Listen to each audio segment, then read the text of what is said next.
எப்படி இருக்கீங்க? உங்களை பார்த்தா எனக்கு ரொம்ப ரொம்ப சந்தோஷம். இன்னைக்கு என்ன பண்ண போறோம் அப்படின்னா மட்டன் குழம்பு தான் குக்கரில் வைக்க போகிறேன். இது வந்து கிராமத்து ஸ்டைலில் இருக்கும், செம்ம டேஸ்ட்டாக இருக்கும். நம்ம எப்பயுமே வைப்போம் பார்த்தீங்களா, அந்த மாதிரி குழம்பு தான். டேஸ்ட்டு சூப்பராக இருக்கும். நம்ம வந்து தனி மிளகாத்தூள், கொத்தமல்லி தூள்லாம் போடாமல் குழம்பு மிளகாத்தூள்லாம் போட்டு கிராமத்து ஸ்டைலில் வைக்க போகிறோம். குக்கர்லேயே வைக்கிறதால ரொம்ப ரொம்ப ஈஸியாக இருக்கும். வாங்க அது எப்படி செய்யலான்னு பார்க்கலாம். அதுக்கு முன்னாடி நம்ம சேனலை சப்ஸ்கிரைப் பண்ணி வச்சுக்கோங்க. ஒரு வைக்கிற வெள்ளை கனி ப்ரெஸ் பண்ணி வச்சுக்கோங்க. சப்ஸ்கிரைப் பண்ணவங்க வீடியோவை முழுசாக பாருங்கள். என்னோட வீடியோ நோட்டிஃபிகேஷன் வந்துச்சுன்னா வீடியோவை வாட்ச் பண்ணுங்கள். Thank you friends.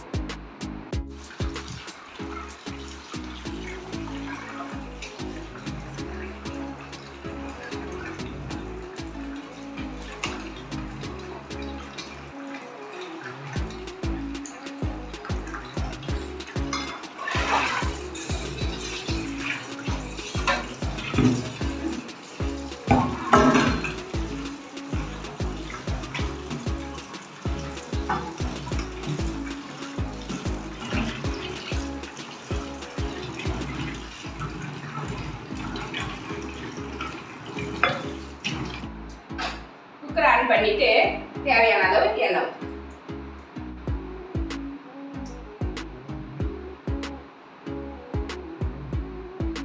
ஒரு கரண்டி எண்ணெய் ஊற்றிக்கலாம். எண்ணெய் சூடானோடனே நம்ம தாளிக்கிற பொருளை எடுத்து வச்சுக்கலாம். எண்ணெய் சூடாயிருச்சு. இப்போ வந்து ஒரு அரை ஸ்பூன் சோம்பு, ஒரு 5 கிராம்பு எடுத்து வச்சுருக்கேன், ஒரு 5 ஏலக்காய் எடுத்து வச்சுருக்கேன், பட்டை எடுத்து வச்சுருக்கேன். இதை போட்டு தாளிச்சிடலாம்.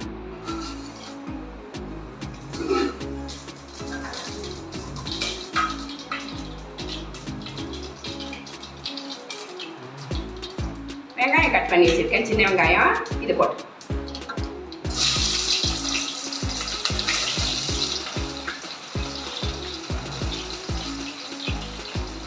முக்கால் கிலோ மட்டனுக்கு ஒரு 1/4 கிலோ சின்ன வெங்காயம் போடுறேன். அப்போ தான் திக்காக இருக்கும் கிரேவி, இல்லைனாக்கா தண்ணியாக இருக்கும்.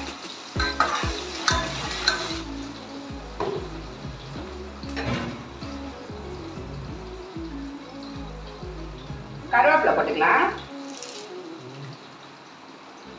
கொஞ்சம் நிறையவே போட்டுக்கலாம். என் வீட்டில் கொஞ்சம் கருவேப்பிலை வந்து நிறைய போட்டிங்கனாக்கா கவுச்சி இல்லாமல் இருக்கும், அதனால் போட்டுக்கிறேன்.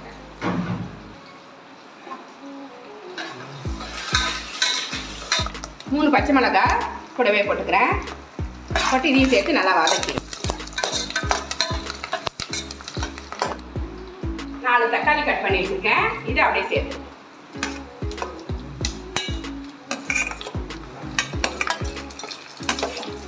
4லேருந்து 5 தக்காளி வரைக்கும் போட்டுக்கலாம். டேஸ்ட் அப்போ தான் கரெக்டாக இருக்கும். இல்லைனாக்கா ஒரே காரமாக இருக்கும். புளிப்பு கொஞ்சம் இருந்தால் தான் குழம்பு டேஸ்ட் வரும்.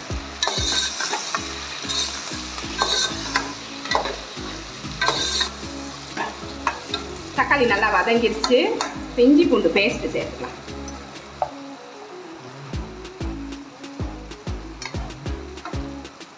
நாலு ஸ்பூன் சேர்த்துக்கிறேன் நான்.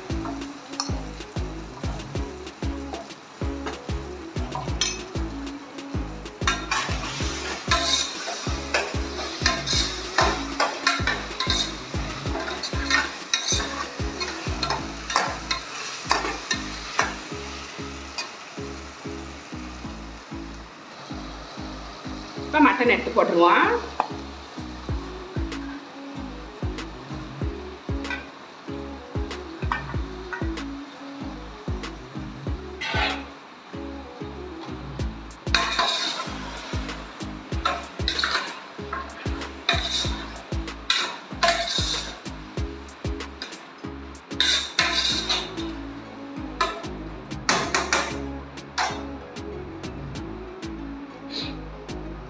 மஞ்சப்பொடி ஒரு அரை ஸ்பூன் போட்டுக்கலாம்.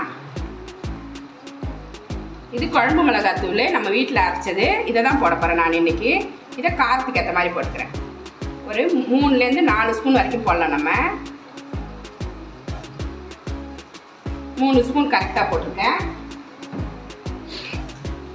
இது வந்து மட்டன் மசாலா தான் இன்றைக்கி போடுறேன். இதுலேருந்து கொஞ்சமாக போட்டுக்கலாம். நம்ம மசாலா எதுவுமே அரைக்கலை, அதனால் மட்டன் மசாலாவில் ஒரு 2 ஸ்பூன் அளவுக்கு இதை போட்டுக்கிறேன். உப்பு தேவையான அளவு போட்டு, குழம்புக்கு தேவையான உப்பு போட்டுக்கோங்க.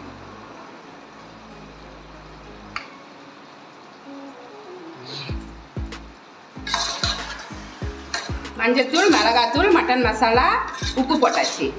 லேசாக இதை வறுத்துட்டு லேசாக கொஞ்சம் நேரம் வதக்கினா போதும்.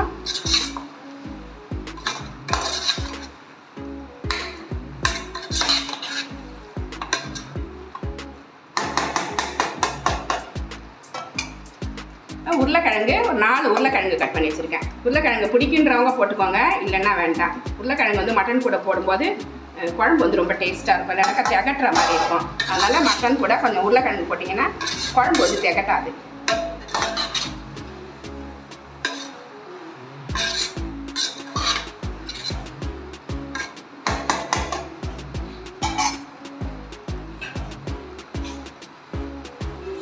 குழம்புக்கு தேவையான தண்ணி, இது வந்து மட்டன் வேகணும், அதே சமயம் குழம்பும் கரெக்டாக இருக்கணும். ரொம்ப திக்காக வைக்காதீங்க, நான் விசில் வைக்கும்போது அடி பிடிச்சிடும்.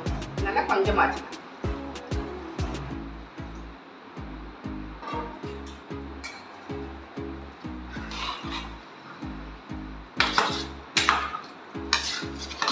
எல்லாமே போட்டுட்டோம். இப்போ வந்து தேங்காய் மட்டும் சேர்க்கணும். தேங்காய் மட்டும் சேர்த்துட்டு மூடி வேக வைக்க வேண்டியது. உப்புலாம் இந்த சமயத்தில் செக் பண்ணிக்கலாம். உப்பு காரம் எல்லாமே செக் பண்ணி போட்டோம்.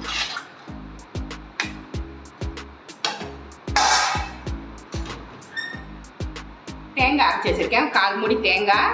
இது அப்படியே சேர்த்து ஒன்றாவே சேர்க்கலாம், அடி பிடிக்காது, பயப்படாமல் சேர்க்கலாம்.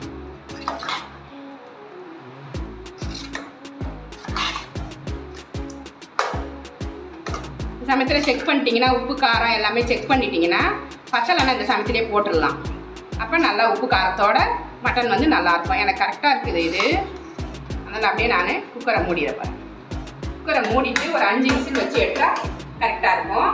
உங்கள் குக்கரில் எப்படி வேகும் அப்படின்றத கூட நீங்கள் பார்த்து எடுத்துக்கலாம். இப்போ வந்து இதை மூடிட்டு ஹையில் ஒரு விசில், சிம்மில் வச்சுருவேன். ஹையில் ஒரு விசில் வந்தாலும் சிம்மில் வச்சுட்டு ஒரு 4 விசில் கழிச்சு எடுத்துக்கிட்டேன்னாக்கா மட்டன் குழம்பு ரெடியாக இருக்கும். இதை வந்து நம்ம மூடி போட்டு மூடிடலாம்.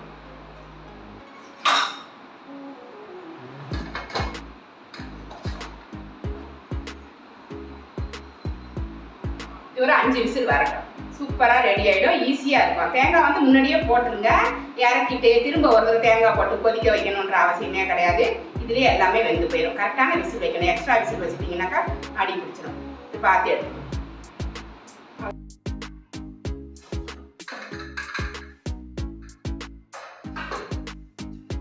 வந்துருச்சு, குழம்பு ரெடி ஆயிடுச்சு. சூப்பராக மட்டன்லாம் வெந்துருச்சு பாருங்க, செம்மையாக இருக்கா குழம்பு. இந்த அளவுக்கு இருந்தால் தான் உங்களுக்கு வந்து சாதத்துக்கு போட்டுக்கிறதுக்கும் நல்லாயிருக்கும். இட்லி தோசைக்குலாம் சூப்பராக இருக்கும். நல்லா வெந்து செம்மையாக இருக்கு பாருங்க. உருளைக்கிழங்குலாம் நல்லா வெந்துருச்சு, மட்டன் வெந்துருச்சு, திக்னஸும் கரெக்டாக இருக்குது. நல்லா சூப்பராக இருக்குது. இப்போ லாஸ்ட்டில் என்ன பண்ணணும் அப்படின்னா கொத்தமல்லி புதினா இப்படி போட்டு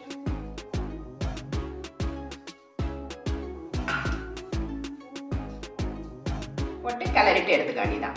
செம்ம டேஸ்ட்டாக இருக்கும் இந்த குழம்பு. இது மாதிரியே வைங்க, உங்களுக்கு ஈஸியாக இருக்கும், டேஸ்ட்டும் நல்லாயிருக்கும். உங்களுக்கு விசில் மட்டும் உங்கள் குக்கரில் எப்படி வேகும் அப்படின்றத பார்த்து வச்சுக்கணும், அடி பிடிக்காமல் பார்த்துக்கணும். சூப்பராக இருக்கும். இதை நம்ம இப்போ டேஸ்ட் பண்ணிடலாம்.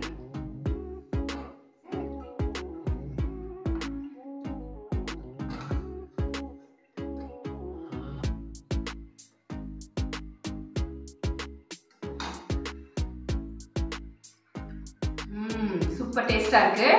இது மாதிரியே செய்ய உங்களுக்கு ஈஸியாக இருக்கும், டேஸ்ட்டாக இருக்கும். இந்த ரெசிபி உங்களுக்கு பிடிச்சிருந்தா நம்ம சேனலை சப்ஸ்கிரைப் பண்ணி வச்சுக்கோங்க. கூடவே இருக்கிற பெல் ஐகானை ப்ரெஸ் பண்ணி வச்சுக்கோங்க. லைக் பண்ணுங்கள், ஷேர் பண்ணுங்கள், கமெண்ட் பண்ணுங்கள். இவ்வளோ நேரம் என்னோடய வீடியோவை பார்த்தா எல்லாருக்குமே நன்றி.